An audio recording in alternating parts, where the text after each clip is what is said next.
We asked you about how you see the law. We told you a story of an architect and his workers to assess what you naturally see as the main point. We told you about a servant leader's effect on his followers and an orphan who could not trust her adoption by the rich man. We asked you questions that capture your current core assumptions about the nature of man and spiritual life. We explored what knowledge, truth, and faith is and how they affect your decision making.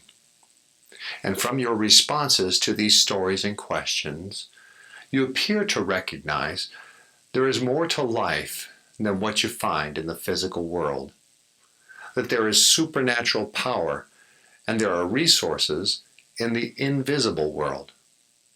Now, while science is always an important source of knowledge, your spiritual orientation implies you recognize that gnosis knowledge and faith play a major role in determining what is true. It seems that you agree with many of the core assumptions we classify as the spiritual before worldview. Many people use the phrase, "I'm only human," when they mess up or have a sense of their own mistakes. You may have used this phrase too, haven't we all? But this is a contradiction in your before worldview. For you, the word only doesn't fit, because you see your identity contains much more than your humanity. You have a spirit too. It's interesting to note that, although your core worldview is spiritual, you primarily see your needs met through what you do. And while seeing reality beyond your circumstances is the primary way you appear to think, you seem to believe you receive favor by what you can earn. Now, while such views allow for what exists in the invisible, supernatural world, they do not recognize ways that grace or unmerited favor can meet your needs. And because of this view, you may not feel thankful unless things are going your way. You have an opportunity to reflect more on the satisfaction that comes from knowing that everything does not depend on what you do. And there are benefits that come to you regardless of what you do, like a beautiful sunshiny day.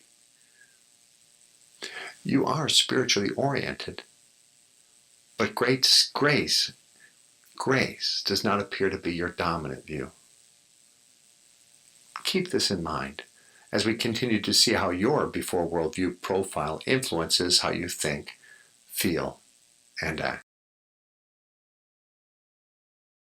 While reward and punishment systems demand your attention in many areas of life, as a Christian, they are not what satisfy you. You believe that living a satisfied life is a result of grace, freely given to you and received by faith alone in Jesus' work on the cross. And while God cares about the circumstances in your life, living abundantly and virtuously are not dependent on the actions of others or acts of nature such as illness and tragedy or working for God's favor. Like what Jesus advocates in the Sermon on the Mount, the bestowal worldview links your emotions to what you believe to be true, not what happens around you in the temporal and visible world. You can likely see the joy of the orphan as she is adopted by the rich man on the hill, receiving all she needs without earning any of what she gets. Virtue is viewed as faithfulness to the one that has been faithful to you, not meeting rules and regulations that justify you before God and others. You are comfortable in a type 3 community that is grace-based. You'll be able to see worldviews of various societal institutions differently because you can view those from a bestowal worldview in contrast to an exchange worldview. And as you gain new knowledge and see evidence for how your worldviews can help you and your community better prosper your core assumptions will become even stronger.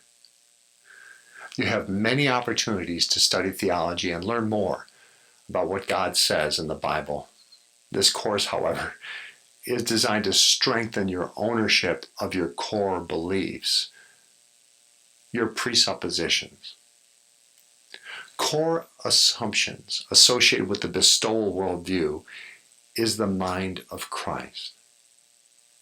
We mentioned earlier in session 2 that all of us have said many times, "I'm only human." Well, one interesting way to view core assumptions is by what this statement would mean if the word only were missing.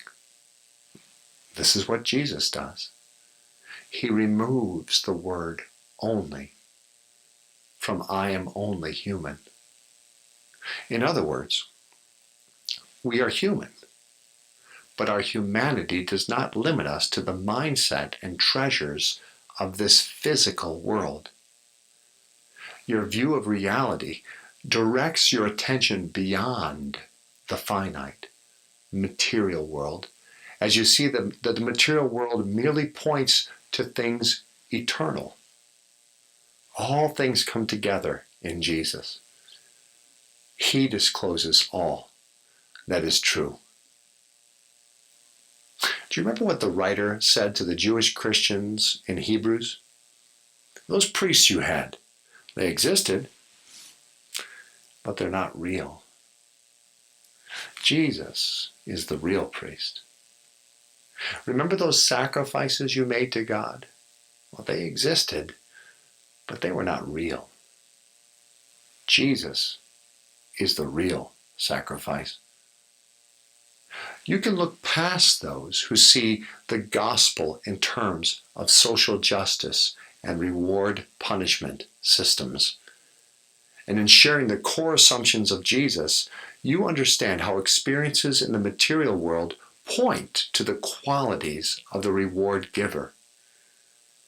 Feeding the hungry and giving to the poor is not as much about doing good deeds on earth, but rather pointing the world to the mercy God has given to the spiritually hungry and spiritually poor.